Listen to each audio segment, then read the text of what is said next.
Halo semuanya, perkenalkan nama saya Rizal Adi, saya dari program studi manajemen dengan NIM 221291. Di sini saya membuat video pemaparan materi dari mata kuliah perilaku keorganisasian dengan dosen umum Bapak Abdul Wahid Al-Faridi, Sarjana Ekonomi Manajemen. Untuk memenuhi tugas akhir saya yaitu ujian akhir semester.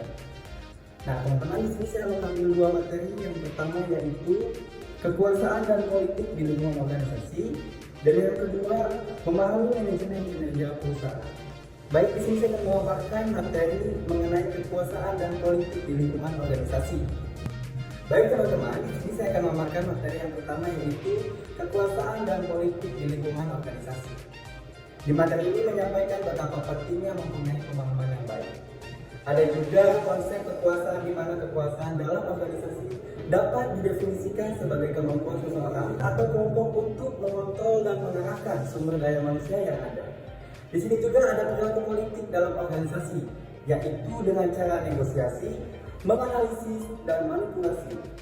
Di mana pada materi ini menyampaikan mengenai cara untuk membantu tim atau diri sendiri untuk mempengaruhi proses pengambilan keputusan dapat menjadi senjata ampuh dalam politik organisasi. Selain itu juga kepemimpinan dan kekuasaan di materi ini meliputi kekuasaan formal dan informal. Kekuasaan dengan bijak mampu menyimpangkan kekuasaan formal dan informal. Selain itu juga ada dampak positif dan negatifnya, di mana dampak positifnya mengembangkan dan meningkatkan sebuah organisasi, dan negatifnya ialah sering terjadi konflik politik dan penyalahgunaan. Di sini juga disampaikan etika dan tanggung jawab dalam penggunaan kekuasaan. Salah satunya ialah mengambil keputusan yang bijak. Dengan keputusan tersebut, pemimpin harus mampu mengambil keputusan secara adil dan mempertimbangkan dampaknya terhadap pemangku kepentingan. Nah, itu materi yang pertama. Baik, lanjut di materi kedua mengenai memahami manajemen kinerja perusahaan.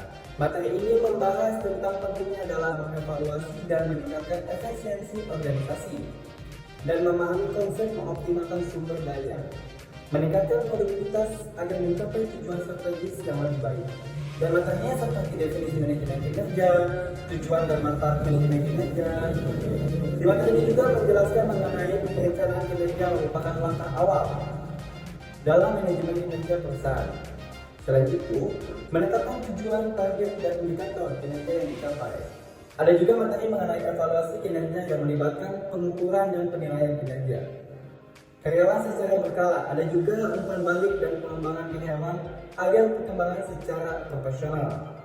Selain itu, tantangan dalam implementasi manajemen kinerja menghadapi beberapa tantangan agar berjalan efektif dan menghasilkan hasil yang optimal. Kesimpulan dari materi ini ialah mendorong pengembangan karyawan agar mempunyai daya saing. Baik teman-teman, itulah materi yang saya sampaikan. Kurang lebihnya saya mohon maaf. Terima kasih.